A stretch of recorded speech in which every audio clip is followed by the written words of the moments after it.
मेरी मामा ने भी मुझे कहा है कि काजल ख़त्म करो। मैं ये चीज़ यहाँ पे ख़त्म कर रही हूँ। और मुझे पहले से भी कोई कंट्रोवर्सी में कोई भी दिलचस्पी नहीं थी। ये लाइव आना, वीडियोस, इंटरव्यूज देना, लोगों को गलत बोलना एंड सारी चीज़ करना, मुझे बिल्कुल भी।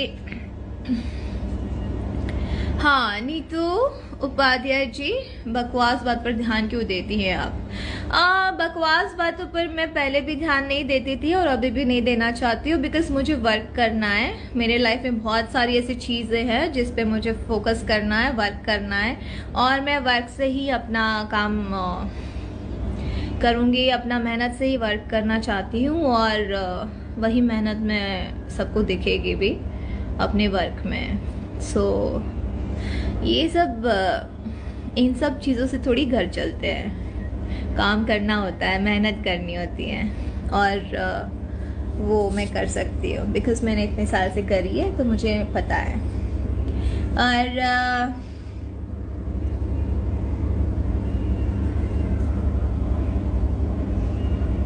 माधवेंद्र जी, पहले भी जैसे थी आज भी वैसे ही हो,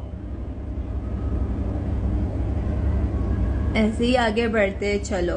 thank you so much Madhu ji, appreciate करती हूँ। आप लोग मेरा बहुत सपोर्ट कर रहे हैं, पूरी इंडस्ट्री मेरा सपोर्ट कर रही है। So thank you so much पूरी इंडस्ट्री को। बाहर लोग क्या बोलते हैं जिसको मैं जानती ही नहीं हूँ, मुझे कोई फ़र्क नहीं पड़ता है।